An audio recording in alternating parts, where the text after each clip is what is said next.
कहानी की शुरुआत होती है घने जंगल के बीचों बीच एक बड़ी नदी से, जहां जेफ नाम का एक आदमी अपने कुछ साथियों के साथ इसी नदी में आगे की तरफ बढ़ रहा होता है। ये लोग सांपों को पकड़कर उसे शहर में बेचा करते थे, लेकिन आज ये लोग जिस जगह सांप पकड़ने जा रहे थे वो जगह बहुत ज्यादा खतरनाक थी। यहाँ बोट का कैप्टन भी जेफ से कहता है कि जिस जगह तुम लोग जा रहे हो वो जगह श्रापित है और जहरीले सांपों से भरी हुई है, और मैंने सुना है कि वहाँ क्रिम्सन नाम का एक बहुत ही बड़ा एनाकोंडा रहता है। जो भी उस जगह पर जाता है वो एनाकोंडा उसे मार देता है। लेकिन जेफ मुस्कुराते हुए बोट के कैप्टन से कहता है कि बस तुम मुझे वहाँ तक पहुँचा दो, वहाँ तुम्हें तुम्हारे पैसे मिल जाएंगे और तुम अपनी बोट को लेकर वापस आ जाना। जेफ सांपों को पकड़ने का एक एक्सपर्ट शिकारी था और आज जेफ खास उस क्रिम्सन एनाकोंडा को पकड़ने के लिए इस जंगल में आया था। कुछ देर बाद ये लोग उस जगह तक पहुँच जाते हैं और यहाँ बोट का कैप्टन जेफ से ज्यादा पैसे मांगने की डिमांड करता है, क्योंकि ये एक बहुत खतरनाक जगह थी और यहाँ तक किसी को पहुँचाना एक बहुत ही बड़ा रिस्की काम था। जेफ भी इनकार नहीं करता और वो जेब से पैसे निकालकर उसे दे देता है। लेकिन जैसे ही बोट का कैप्टन पैसे लेने के लिए दोनों हाथ आगे बढ़ाता है, तब जेफ जानबूझकर पैसे नीचे गिरा देता है, जिसे खुशी खुशी बोट का कैप्टन उठाने लगता है। पैसे उठाने के बाद जब वो मुस्कुराते हुए जेफ की तरफ देखता है, तब जेफ उसके गले में चाकू घोंपकर उसे मार देता है और बेरहमी से उसका गला काटकर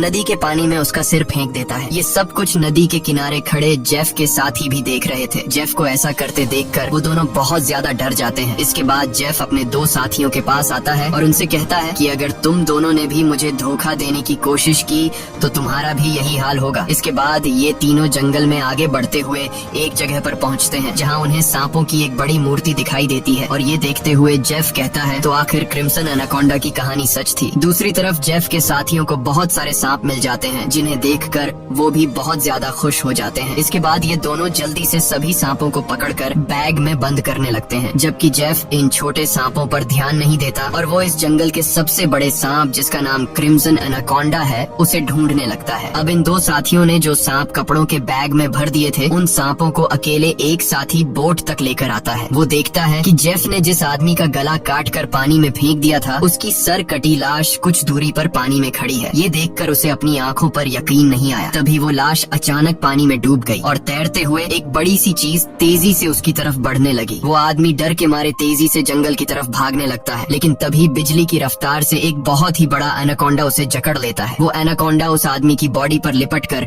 उसकी हड्डियां तोड़ देता है और अपना बड़ा सा मुंह खोलकर उसे खाने लगता है। दूसरी तरफ हम उस आदमी के दूसरे साथी को देखते हैं, जो सांपों से भरे एक बैग को लेकर जंगल में आगे की तरफ बढ़ रहा होता है। तभी वो अचानक एक जगह पर रुककर कुछ ऐसा देख लेता है जिससे वो बहुत ज्यादा डर जाता है। असल में उसने उसी बड़े एनाकोंडा की बॉडी को रेंगते हुए देख लिया था। जैसे ही वो एनाकोंडा एक पेड़ पर चढ़ रहा था, तो उसके पेट को देखकर साफ लग रहा था कि उसने किसी इंसान को जिंदा निगल लिया है। अब इससे पहले कि वो आदमी अपनी जान बचाकर भाग पाता, तभी वो एनाकोंडा उसके साथी की लाश को उगल देता है। इसके बाद वो सांप उस आदमी को भी पकड़ लेता है। वो सांप उस आदमी को जकड़कर जोर से दबाता है और पेड़ से लिपटकर उस आदमी को भी खाने लग जाता है। ये सब कुछ ही दूर से जेफ भी देख रहा होता है और ये देखकर जेफ अपने साथी को बचाने के बजाय खुश हो रहा था, क्योंकि जेफ भी यही चाहता था कि कोई उस सांप का चारा बन जाए और जब चारे को खाते समय सांप का ध्यान भटक जाए, तब जेफ सांप को बेहोश करके मार दे। इसके बाद जेफ अपना शॉटगन निकालकर सांप को बेहोश करने ही वाला था कि तभी अचानक जंगल के सभी जानवर और बर्ड्स शोर मचाने लगे, जिनकी आवाज सुनते हुए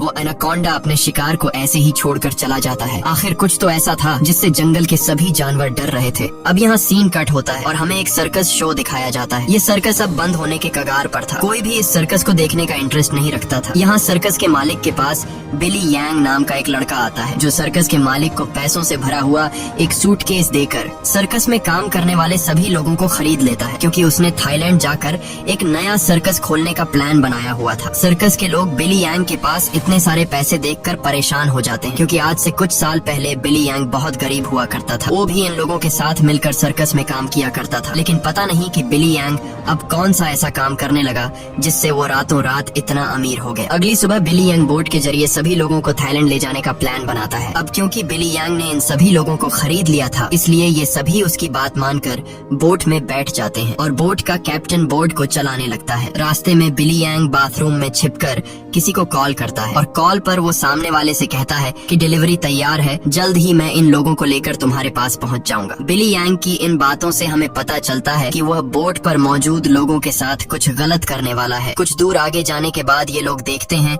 कि आगे का रास्ता बंद है, जहां लकड़ी और कई सारे कंटेनर्स रखकर किसी ने रास्ता रोक दिया था। तब बोट का कैप्टन कहता है कि हम दूसरे रास्ते से जा सकते हैं, लेकिन उस रास्ते से जाते हुए हमें थाईलैंड पहुंचने में बहुत टाइम लगेगा। इसलिए बिली यांग को कैप्टन का आइडिया पसंद नहीं आता। वो कैप्टन को धमकी देता है कि जो भी हो हमें वक्त पर थाईलैंड पहुंचना है, क्योंकि वहाँ हमारा शो है जिसके पैसे मैं एडवांस ले चुका हूँ। अगर हमने शो नहीं किया तो हम बर्बाद हो जाएंगे। कैप्टन कहता है कि अगर तुम लोग लंबे रास्ते से नहीं जाना चाहते तो फिर हमारे पास यही एक रास्ता है। वह कहता है कि हम इन सारी चीजों को बॉम्ब से उड़ा देंगे और अपना रास्ता बनाकर यहाँ से निकल जाएंगे। बिली यांग को कैप्टन की बात ठीक लगती है और वो इसके लिए तैयार हो जाता है, लेकिन उन्हें पता नहीं था कि ये लोग कितनी बड़ी गलती करने जा रहे हैं। इसके बाद ये लोग कंटेनर्स के पास बॉम्ब रखते हैं और फिर उन्हें रिमोट से उड़ा देते हैं। ऐसा करने से उनका रास्ता तो साफ हो गया, लेकिन धमाके की वजह से ढेर सारे सांप उनके बोट पर गिर जाते हैं, क्योंकि उन सभी कंटेनर्स में सांप भरे थे। डर के मारे ये लोग यहाँ वहाँ भागने लगते हैं। अब पूरी बोट सांपों से भर चुकी थी और ये सांप बोट पर मौजूद लोगों को डसने लगते हैं। यहाँ लेनी नाम की एक लड़की समझदारी से काम लेते हुए पाइप के जरिए प्रेशर से पानी खोल देती है और अपने आसपास जितने भी सांप होते हैं सबको बोट से नीचे पानी में गिरा देती है। बिली यांग डर के मारे बोट के बाथरूम में छिप जाता है, लेकिन तभी अचानक बाथरूम की छत टूट जाती है और बहुत सारे सांप बिली यांग के ऊपर गिर जाते हैं। उनसे बचने के लिए वह नदी में कूद जाता है और तैरते हुए किनारे तक पहुंचता है, लेकिन वहाँ पर भी एक किंग कोबरा उसके सामने आ जाता है। अब इससे पहले कि वो किंग कोबरा बिली को काट पाता, तभी कोई आदमी सांप पर पैर रखकर उसे कुचल देता है और बिली यांग की जान बचा लेता है। यह इंसान कोई और नहीं बल्कि जेफ था। अब जेफ ने बिली की जान बचाई थी, इसलिए बिली उसे अपने बोट पर ले आता है। जेफ यहाँ सभी से झूठ कहता है कि मैं एक वाइल्ड एक्सप्लोरर हूँ और एक एक्सीडेंट की वजह से यहाँ जंगल में फंस गया हूँ। तभी सर्कस के एक आदमी जिसका नाम जियाओ है, उसके कान में तेज दर्द होने लगता है। दर्द इतना ज्यादा था कि वह नीचे गिर जाता है। जब जेफ उसके कान में गौर से देखता है तो उसे पता चल जाता है कि जियाओ के कान में तकलीफ क्यों हो रही है। इसके बाद जेफ अपनी उंगली पर एक कट लगाकर उसे जियाओ के कान के पास ले जाता है और तभी जियाओ के कान से एक पतला जहरीला सांप निकलकर जेफ की उंगली को काट देता है, लेकिन सांप के काटने के बावजूद जेफ को कुछ नहीं होता और वह उस पतले सांप को पानी में फेंक देता है। ये देखकर लेनी बहुत हैरान हो जाती है और सोचने लगती है कि आखिर सांप के काटने के बाद भी जेफ पर जहर का असर क्यों नहीं हुआ। लेनी भी सांपों के बारे में जानकारी रखती थी। वह जानती थी कि एक सांप के जहर से इम्यून होने के लिए इंसान को बहुत सारा सांप का जहर अपने शरीर में डालना पड़ता है, तब जाकर उस इंसान पर सांप के जहर का असर नहीं होता। ये सारी चीज वह बिली यांग को भी बताती है और कहती है, मुझे जेफ ठीक नहीं लग रहा। तुमने भी देखा कि सांप ने उसे उंगली पर काटा, लेकिन जेफ को कुछ नहीं हुआ। लेकिन बिली यांग लेनी की बातों पर ध्यान नहीं देता और कहता है कि हमें जेफ का शुक्रिया अदा करना चाहिए, क्योंकि उसने मेरी और हमारे एक साथी की जान बचाई है। दूसरी तरफ जेफ इस बोट के कैप्टन से मिलता है। जेफ बोट के कैप्टन को ढेर सारे पैसे देकर एक नक्शा दिखाता है और बोट के कैप्टन से कहता है कि अगर तुमने मुझे नक्शे पर बताई गई जगह पर पहुंचाया तो मैं वहां पहुंचकर तुम्हें और भी ढेर सारे पैसे दूंगा। कैप्टन उस जगह का नाम सुनते ही बंदूक उठाकर जेफ पर तान देता है। वह कहता है कि अगर दोबारा तुमने वहां जाने की बात की तो मैं तुम्हें गोली मार दूंगा। दरअसल कैप्टन भी उस जगह के बारे में जानता था कि वहाँ एक बहुत ही खतरनाक क्रिम्सन नाम का एनाकोंडा रहता है। यह सुनकर जेफ वहाँ से चला जाता है। कैप्टन बोट में बैठकर मछलियाँ पकड़ने लगता है, लेकिन तभी हम देखते हैं कि कैप्टन जिस फिशिंग रॉड से मछलियाँ पकड़ रहा था वह फिशिंग रॉड नीचे से कोई जोर से खींचता है, जिसकी वजह से वह फिशिंग रॉड कैप्टन के हाथ से छूटकर नीचे गिर जाती है। अब कैप्टन उस फिशिंग रॉड को उठाने के लिए नीचे झुकता है, लेकिन तभी उसे कोई पानी में नीचे खींच लेता है। दरअसल कैप्टन को किसी और ने नहीं बल्कि जेफ ने पानी में नीचे खींचा था। कैप्टन को मारने के बाद जेफ कैप्टन की बॉडी को उस जंगल में मौजूद एनाकोंडा को बुलाने के लिए चारे के तौर पर इस्तेमाल करता है। कुछ देर बाद सभी कैप्टन को ढूंढने लगते हैं, लेकिन बोट का कैप्टन उन लोगों को कहीं पर भी नहीं मिलता। लेनी को जेफ पर शक होने लगता है कि कहीं जेफ ने उसे मार तो नहीं दिया। वह जेफ से पूछती है कि कैप्टन कहाँ है, लेकिन जेफ कहता है कि मुझे कैप्टन के बारे में कुछ भी नहीं पता। वह यह भी कहता है कि यह जंगल है, यहाँ इंसानों का गायब होना आम बात है। तभी अचानक पूरे जंगल में एक अजीब सा शोर छा जाता है। जंगल के सभी परिंदे और जानवर शोर मचाकर भागने लगते हैं। तभी एकदम से उन सबको पानी में कुछ अजीब सी हलचल सुनाई देती है। एक साथी कहता है कि यह आवाज कैसी है। तब जेफ खुश होकर कहता है कि कुछ बड़ा आने वाला है। जेफ की खुशी से ये साफ जाहिर हो रहा था कि जैसे वह इस आने वाले खतरे का इंतजार कर रहा था। तभी हम देखते हैं कि नदी की गहराई में एक बहुत ही बड़ा एनाकोंडा जेफ के लगाए जाल की तरफ बढ़ रहा है। जेफ का लगाया हुआ फिशिंग रॉड जोरों से नीचे की तरफ खींचता है। अब जेफ एनाकोंडा को पकड़ने के लिए फिशिंग रॉड को पकड़ने की कोशिश करता है, लेकिन वह एनाकोंडा इतनी आसानी से जेफ के जाल में कहाँ फंसने वाला था। तभी वह एनाकोंडा उनके सामने आ जाता है। यह एनाकोंडा आकार में बहुत बड़ा और बेहद डरावना था, जिसे देखकर सबके गले में सांसें अटक जाती हैं। जेफ ने जो फिशिंग रॉड की रस्सी पकड़ी हुई थी, एनाकोंडा उस रस्सी को जोर से खींचता है, जिससे जेफ नीचे पानी में गिर जाता है। वह एनाकोंडा जेफ को पानी में इधर उधर पटकने लगता है, लेकिन जेफ इतनी आसानी से हार मानने वाला नहीं था। वह खुद को बचाने के लिए तैरते हुए उसी नदी में मौजूद एक छोटी बोट पर चढ़ जाता है और एनाकोंडा को पकड़ने वाले जाल की रस्सी को उसी बोट से बांध लेता है। अब वह बोट पर खड़े होकर एक नुकीले औजार से उस एनाकोंडा पर वार करता है, लेकिन उस वार से एनाकोंडा पर कुछ ज्यादा असर नहीं होता। एनाकोंडा जेफ को पकड़ लेता है। वह एनाकोंडा जेफ के साथ साथ उस बोट के ऊपर लिपट कर नीचे पानी में डुबो देता है। दूर खड़े ये लोग यह सब कुछ देख रहे थे और उन्हें लगता है कि जेफ मारा गया, लेकिन अगले ही पल जेफ तैरता हुआ पीछे से वापस बोट में आ जाता है। ये देखकर सभी लोग हैरान रह जाते हैं। अब जेफ फिर से पानी में एनाकोंडा ढूंढने लगता है, लेकिन उसे नहीं पता था कि एनाकोंडा अब पानी में नहीं बल्कि उसके पीछे बोट की छत पर है। एनाकोंडा सबके सामने अपने मुंह से कैप्टन की बॉडी को उगल देता है। ये देखकर बोट पर सभी लोग बहुत डर जाते हैं। ये लोग एनाकोंडा से खुद को बचाने के लिए इधर उधर भागने लगते हैं। वह एनाकोंडा कमरे में बंद सर्कस के 2 साथियों को मारने ही वाला था कि तब भी पीछे से जेफ हाथ में एक नुकीला औजार लिए एनाकोंडा पर हमला कर देता है, जिससे एनाकोंडा और भी ज्यादा गुस्सा हो जाता है और अब एनाकोंडा जेफ की तरफ बढ़ने लगता है। लेकिन जेफ एनाकोंडा से खुद को बचाते हुए उससे छिप जाता है, मगर एनाकोंडा भी जेफ का पीछा नहीं छोड़ता। वह जेफ को ढूंढने के लिए बोट के अंदर घुस जाता है, जहाँ बोट के अंदर सर्कस के बाकी लोग भी छिपे हुए थे। लकीली एनाकोंडा बिली और डायना को देख नहीं पाता। वह उनके ऊपर से रेंगते हुए खिड़की से होकर बोट से बाहर निकल जाता है। ये सभी लोग बोट के कोने कोने में छिपे हुए थे। एनाकोंडा इन लोगों को ढूंढते हुए जब बाथरूम की तरफ जाता है तो वह एक बच्चे और जियाओ को देखता है। एनाकोंडा तुरंत उन दोनों पर हमला कर देता है, लेकिन यह दोनों खुद को बचाते हुए वहाँ से निकल जाते हैं। अब उनके पास लेनी भी पहुँच जाती है। जैसे ही एनाकोंडा लेनी पर हमला करता है, तब जियाओ समझदारी से काम लेते हुए एनाकोंडा के सिर के आगे एक मटका लाता है, जिससे एनाकोंडा का सिर मटके के अंदर फंस जाता है। मटके से अपना सिर निकालने के लिए एनाकोंडा तड़पने लगता है और इसी हलचल में यहाँ पर केरोसिन ऑयल का गैलन गिर जाता है। एनाकोंडा अपने सिर से मटके को निकालने के लिए पूरी तरह से बेकाबू हो जाता है। वह यहाँ वहाँ खुद को मारता है और आखिर में वह अपने सिर को बोट से पटक कर मटके को तोड़ देता है, जिससे उसका सिर आजाद हो जाता है। लेकिन आजाद होते ही पीछे से जेफ एनाकोंडा के गले में रस्सी का फंदा डाल देता है। इससे पहले कि जेफ उस एनाकोंडा को पकड़ पाता, तभी नीचे केरोसिन ऑयल गिरने की वजह से बोट में आग लग जाती है और आग धीरे धीरे बढ़ते हुए बोट में रखे बमों तक पहुंच जाती है, जिससे बोट में ब्लास्ट होने लगते हैं। तभी बोट में एक बहुत ही बड़ा ब्लास्ट होता है। अब बोट पर मौजूद सभी लोग खुद को बचाने के लिए पानी में कूद जाते हैं, लेकिन जेफ ने एनाकोंडा के गले में रस्सी बांधी थी, जिस वजह से वो भाग नहीं पाता और आग में जलकर मर जाता है। ये लोग जैसे तैसे तैरते हुए नदी के किनारे तक पहुंच जाते हैं। जहाज को जलता देखकर बिली यांग रोने लगता है। वह इस वजह से रोता है कि ये लोग अब समय पर थाईलैंड नहीं पहुंच पाएंगे। सर्कस के बाकी लोग बहुत ज्यादा डरे हुए थे, क्योंकि ये सभी जंगल के बीचों बीच थे और अब उनके पास वापस जाने के लिए बोट भी नहीं था। लेनी समझ चुकी थी कि इन सब का जिम्मेदार जेफ है। उसने इनके जहाज को एक जाल के तौर पर इस्तेमाल किया। वह जेफ से कहती है, अगर तुमने ऐसा न किया होता तो यह इतना बड़ा खतरा हम पर न आता। जेफ जवाब में कहता है कि तुम लोग जानते भी हो कि इस एक एनाकोंडा की कीमत कितनी है। अगर तुम लोगों ने इसे पकड़ने में मेरा साथ दिया होता तो आज हम सब करोड़पति होते। पैसों का नाम सुनते ही बिली यांग की आंखें चमक उठती हैं। वह थाईलैंड जाने का प्लान कैंसिल कर देता है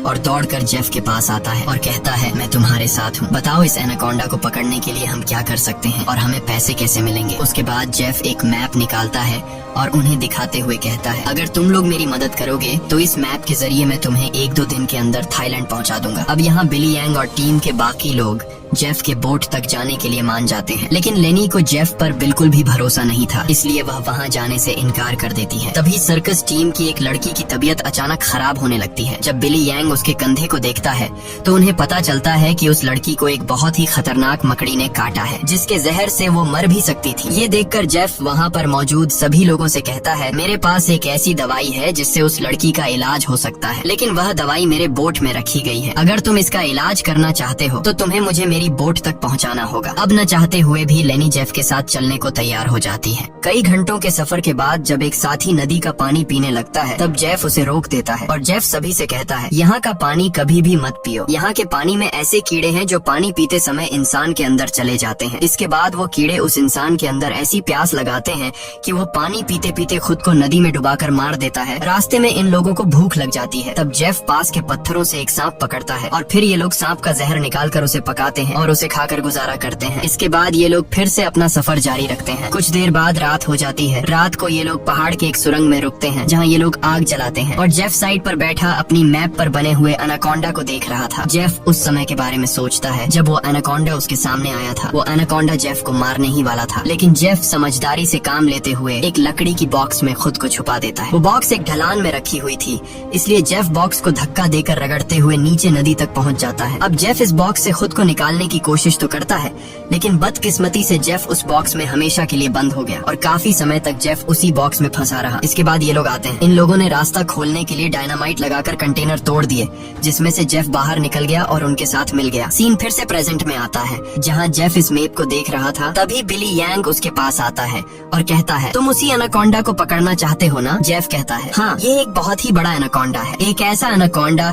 जो इस पूरे जंगल का राजा है। यहाँ के सभी जानवर इस एनाकोंडा से डरते हैं। इसने दुनिया के बड़े बड़े शिकार किए हैं, यहाँ तक कि इसने अपने ही जैसे बड़े बड़े एनाकोंडा को मार गिराया, और अगर हम उसे पकड़ने में कामयाब हुए तो हम रातों रात मिलियनेयर बन जाएंगे। पैसों का सुनते ही बिली यंग कहता है, मैं आपके साथ उस एनाकोंडा को पकड़ने के लिए तैयार हूँ। अब काफी रात हो जाती है और ये सभी लोग सो जाते हैं। तभी सर्कस के एक साथी की किसी अजीब सी आवाज से आंख खुलती है। वो देखता है कि उसका भाई यहाँ नहीं है। अपने भाई को ढूंढते हुए वो उस सुरंग से बाहर आया और उसे ढूंढते हुए नदी के पास जाता है, जहाँ वो देखता है कि उसका भाई अपने आप को नदी के पानी में डुबाने की कोशिश कर रहा है। ये आदमी उसे ऐसा करने से रोकता है, पर उसका भाई इसकी कोई बात नहीं सुनता। और तब वो देखता है कि उसके भाई की नाक से कुछ अजीब से कीड़े निकल रहे हैं, जिसे देखकर वो समझ जाता है कि इसने इस नदी का पानी पी लिया है। जो कि जेफ ने बताया भी था कि इस नदी का पानी पीने के बाद उस पानी के अंदर मौजूद कीड़े उस इंसान को इतनी प्यास लगा देते हैं कि वो इंसान खुद को उस पानी के अंदर डुबाने पर मजबूर हो जाता है। और ठीक ऐसा ही होता है। अपने भाई को मरा हुआ देखकर ये आदमी बहुत ज्यादा रोता है और वापस सुरंग में आ जाता है। अगली सुबह ये लोग दोबारा अपने सफर पर निकल जाते हैं। कई घंटों का सफर तय करने के बाद ये लोग एक नदी के पास पहुंच जाते हैं और अब इन लोगों को अपनी मंजिल तक पहुंचने के लिए उस नदी में से होते हुए पैदल जाना पड़ेगा। अब ये लोग पहले तो उस नदी में उतरने से काफी ज्यादा डर रहे थे, लेकिन कोई दूसरा रास्ता न होने की वजह से मजबूरन इन लोगों को उस नदी में उतरना पड़ता है। थोड़ा ही आगे जाने के बाद अचानक एक लड़का नीचे की तरफ इशारा करता है और हम देखते हैं कि इन लोगों को एक बड़े एनाकोंडा ने चारों तरफ से घेर लिया है। इनका एक साथी जिसका भाई रात को ही मरा था, वह डर के मारे सबके पीछे आ रहा था, लेकिन तभी पीछे से एक बड़ा एनाकोंडा उस पर हमला कर देता है और उसे बुरी तरह से जकड़ लेता है। लेनी उसकी मदद करने के लिए आगे बढ़ती है, पर वह ज्यादा कुछ नहीं कर पाती क्योंकि उसके पहुंचने से पहले ही एनाकोंडा उस आदमी की हड्डियों को तोड़ चुका था और फिर वह एनाकोंडा उस आदमी को अपने साथ पानी में डुबा देता है। अब ये लोग अपनी जान बचाने के लिए नदी में आगे की तरफ भागने लगते हैं। कुछ देर बाद आखिर ये सब लोग जेफ की बोट तक पहुंच जाते हैं, जहां जेफ अपने वादे के मुताबिक उन लोगों को उस लड़की के लिए एंटीडोट दे देता है जिसे कंधे पर जहरीली मकड़ी ने काटा था। अब यहाँ से थाईलैंड की जमीन भी काफी करीब थी और ये सभी थाईलैंड जाने के लिए निकलते हैं, लेकिन तभी जेफ उन लोगों को रोक देता है। दरअसल जेफ इसलिए इन लोगों को इस जगह पर लाया था ताकि वो इन लोगों को चारे की तरह इस्तेमाल कर सके। जेफ उन सब लोगों से कहता है कि मैं तुम सब लोगों को वादे के मुताबिक सही सलामत यहाँ तक ले आया हूँ, लेकिन अब तुम लोगों को भी अपना वादा पूरा करना होगा, तुम्हें मेरी मदद करनी होगी। तब वो छोटा बच्चा जेफ से कहता है कि अगर तो तुम्हारी ये मदद उस एनाकोंडा से जुड़ी है तो हम तुम्हारी कोई मदद नहीं करेंगे। इनकी ये बातें सुनते ही जेफ अपनी बंदूक निकाल लेता है और बिली यांग भी चाकू निकाल कर उसका साथ देने लगता है। बिली यांग सभी से कहता है कि जेफ जो भी कह रहा है तुम्हें उसकी बात माननी चाहिए। यहाँ लेनी कहती है कि तुम लोग पागल तो नहीं हो गए हो, उस एनाकोंडा को पकड़ना बहुत मुश्किल है, क्यों तुम लोग अपनी जान से हाथ धोना चाहते हो? जेफ कहता है, हाँ तुम ठीक कह रही हो, उस एनाकोंडा को पकड़ना मुश्किल तो है पर नामुमकिन नहीं, क्योंकि उस एनाकोंडा को खाते हुए जब उसका ध्यान भटक जाए तब उसे पकड़ा जा सकता है। उसके बाद बिली यांग और जेफ सर्कस टीम के 2 लोगों को रस्सी से बांधकर सांप का चारा बनाते हैं। वह बच्चा बिली यांग से कहता है, तुम ऐसा क्यों कर रहे हो? सोचो अगर हम लोग मर गए तो तुम्हारी सर्कस में कौन परफॉर्म करेगा? ये सुनकर बिली यांग जोर जोर से हंसने लगता है और उस बच्चे से कहता है कि क्या तुम लोगों ने कभी सोचा नहीं कि मैं इतनी जल्दी कुछ ही सालों में इतना अमीर कैसे हुआ? अरे पागलो, मैं तुम लोगों को थाईलैंड में सर्कस के लिए थोड़ी लेके जा रहा था। मैं तो तुम्हारी बॉडी के ऑर्गन्स को बेचकर बहुत सारा पैसा कमाने वाला था और यही मेरा बिजनेस है। लेकिन अब देखो मैंने अपना प्लान चेंज कर दिया। अब मैं जेफ के साथ मिल गया हूँ क्योंकि मैं जानता हूँ कि तुम्हारे बॉडी पार्ट्स से भी ज्यादा पैसे मुझे ये एनाकोंडा दे सकता है। दूसरी तरफ जेफ ने उन 2 लड़कियों को भी बांध दिया था और अब वो एक लड़की से बदतमीजी करने लगा था। अब यहाँ वो लड़की समझदारी से काम लेते हुए ऐसा दिखाती है कि वो जेफ का साथ देना चाहती है। जेफ उसकी चाल को समझ नहीं पाता। वो लड़की जेफ के करीब आकर जेफ के बालों में हाथ मारने लगती है और मौका मिलते ही वो लड़की जेफ की पॉकेट से गन निकालकर जेफ पर तान देती है। अब वो लड़की जैसे ही जेफ को शूट करती है तो बंदूक से गोली नहीं चलती, क्योंकि उसको बंदूक का लॉक खोलना नहीं आ रहा था। अब जेफ गुस्से में आकर उससे बंदूक छीन लेता है और उसी लड़की पर तान कर उसे मारने ही वाला होता है कि तब तक लेनी ने भी खुद को आजाद कर लिया था और वो एक शीशे के नुकीले टुकड़े से जेफ के पेट पर वार करती है। अब जेफ लेनी को धक्का देकर पीछे धकेल देता है, लेकिन तब वो दूसरी लड़की भी जेफ पर हमला कर देती है और पीछे से लेनी भी जेफ से बंदूक छीनने की कोशिश करती है। इसी हाथापाई में गोली चलने की आवाज आती है, लेकिन पता नहीं चल पाता कि ये गोली किसको लगी। दूसरी तरफ हम उन दो लोगों को देखते हैं जिन्हें बिली यांग ने एनाकोंडा के लिए चारा बनाया था। वो दोनों बेचारे डर के मारे तड़प रहे होते हैं। कुछ देर बाद एक बड़ा सा एनाकोंडा उन दोनों को खाने के लिए धीरे धीरे उनकी तरफ बढ़ने लगता है, जबकि दूर खड़ा बिली यांग मजे से ये सारा नजारा देख रहा था। बिली यांग इंतजार में था कि कब वो एनाकोंडा उन पर हमला करेगा और मैं रस्सी को खींचकर उस एनाकोंडा को पकड़ लूंगा। लेकिन वो ये नहीं जानता था कि जहाँ पर वो खड़ा है ठीक उसके ऊपर से एक दूसरा एनाकोंडा उस पर हमला करने के लिए आगे बढ़ रहा है। अब इससे पहले कि बिली यांग उस एनाकोंडा को देख पाता,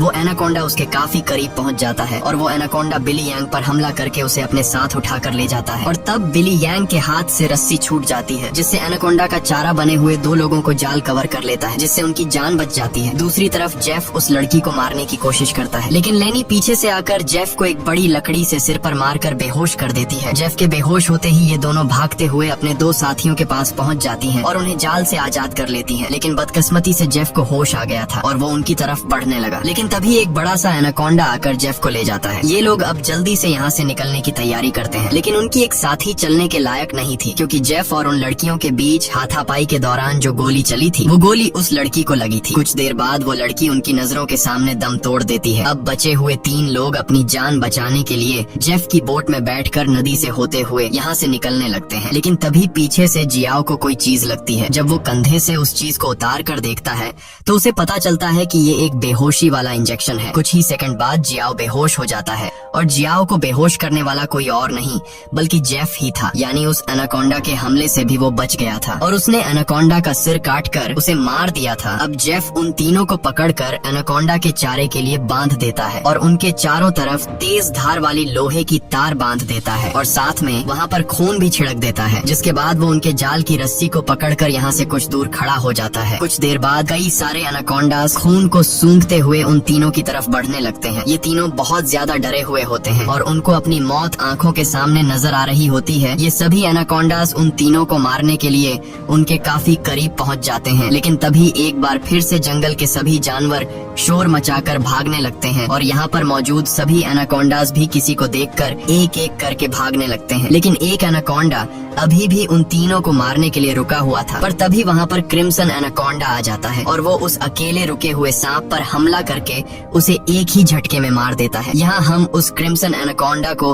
अच्छी तरह से देख पाते हैं, जो साइज में बहुत ही ज्यादा बड़ा और खतरनाक था, जिसे देखकर ये तीनों बहुत ज्यादा डर जाते हैं। लेकिन दूर खड़ा जेफ क्रिम्सन एनाकोंडा को देखकर बहुत खुश होता है। वो एनाकोंडा उन तीनों से लिपटकर अपना बड़ा सा मुंह खोलकर उन तीनों को खाने ही वाला था कि तभी जेफ जाल की रस्सी छोड़ देता है, जिसमें वो एनाकोंडा फंस जाता है। ये एनाकोंडा अपने आप को छुड़ाने के लिए तड़पने लगता है। वो काफी जोर लगाकर खुद को आजाद करने की कोशिश करता है, लेकिन जब वो आजाद नहीं हो पाता तब वो अपने तेज नुकीले दांतों से जाल की रस्सी काटकर खुद को आजाद कर लेता है। लेकिन अभी भी जाल की रस्सी उसके बॉडी में फंसी हुई थी, इसलिए जेफ रस्सी को मजबूती से पकड़कर उसे पकड़ने की कोशिश करता है, पर जेफ एनाकोंडा की ताकत का मुकाबला कहाँ कर सकता था। जेफ उसे पकड़ने की कोशिश में दो पेड़ों के बीच फंस जाता है और अब वो उन पेड़ों से बाहर निकल नहीं पाता और मौके का फायदा उठाते हुए वो क्रिम्सन एनाकोंडा जेफ की तरफ बढ़ने लगता है और जेफ को पकड़कर बुरी तरह से जकड़ने लगता है। ये तीन लोग भी अपनी आंखों से ये सारा नजारा देख रहे थे और डर के मारे जल्दी से खुद को छुड़ाने की कोशिश करते हैं,